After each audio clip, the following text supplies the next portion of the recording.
This has the potential to be a big week for trading in UK markets.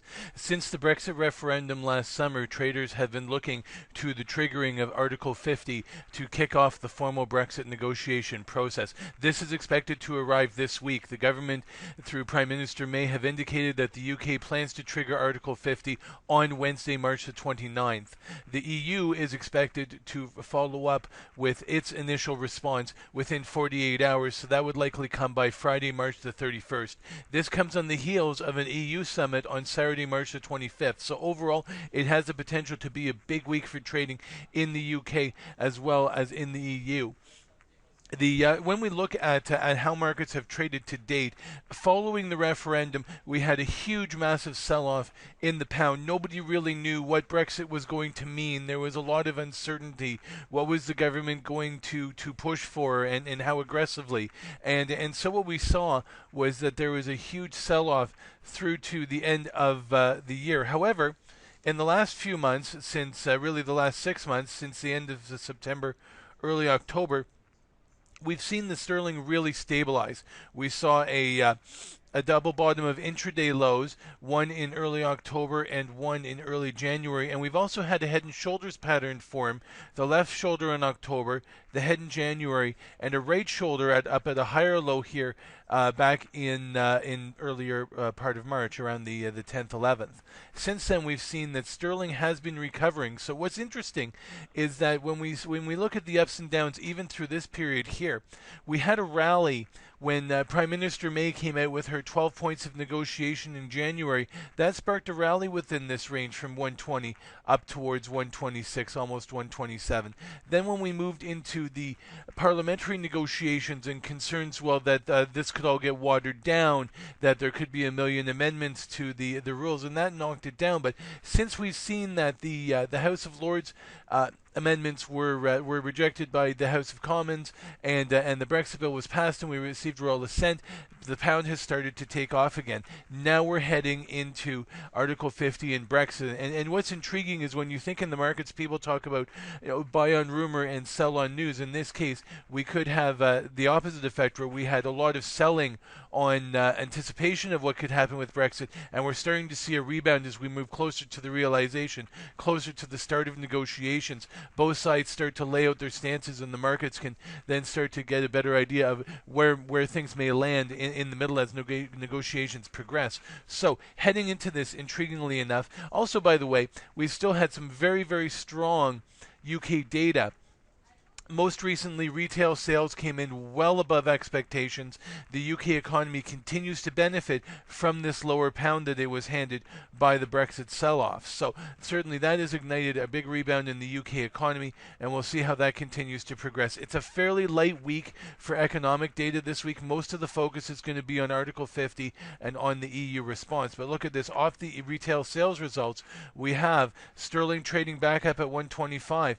Next resistance here in and around the 125.55.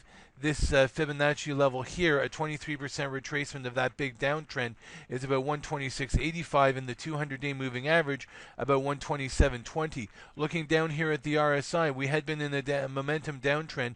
We've turned up, we've retaken 50, retested 50, and still driving higher. That's very positive signal that upward momentum is building in cable. I'm also going to show the how sterling's been trading relative to the euro, and what we're seeing here is the same sort of thing, where we had the euro rally against the pound from the June vote through to October, and since then the pound has been slowly clawing its way back. Euro is declining relative to the pound. More recently here we had a lower high for euro pound, and it's been rolling. And look at this on the retail sales numbers. It's broken under 86.60, a Fibonacci level. It's testing its 50-day moving average near 86, 200-day moving average near 85.60. This is the 85 round number, and there's another Fibonacci level around 84.60. Coming over here, you see a lower high in the RSI's slowing upward momentum. But look at this now. We've had a downturn. We're getting the confirmation. RSI has broken under 50. That's a signal of a trading downturn. So we are seeing that the pound is strengthening against the euro as well as against the US dollar as we move closer to Article 50 triggering. Now we'll take a look at the the UK stock market.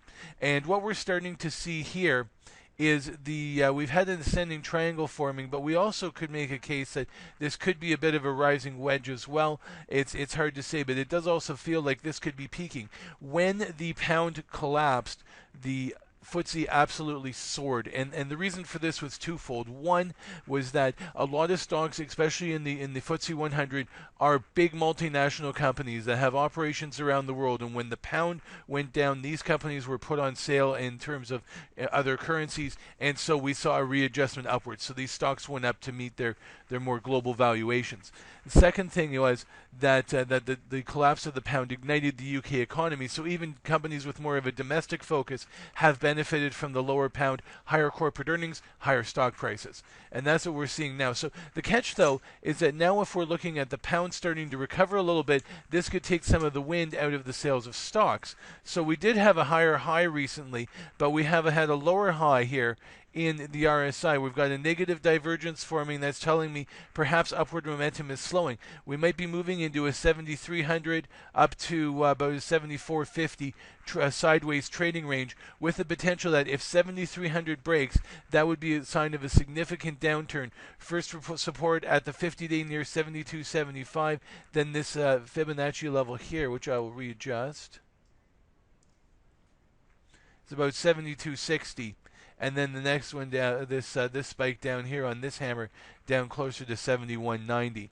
So we do have to keep an eye. If we do start to continue to see this recovery in the pound, we could see UK stocks get hit. Also, if because some of this could also have been related to this big global Trump trade that following the U.S. election. If we see the U.S. markets start to roll over and go into correction mode this week, that could also weigh on UK stocks. This week, the U.S. Healthcare Reform Bill goes to the Senate, where it may run into even more opposition than it ran into in the House of Representatives. So we're also keeping an eye on that. That also could impact the stock market. So it's a big week for the UK. This is a week that people have been waiting for 9 months since the referendum back in June, and has the potential to really spark a lot of trading activity in UK markets.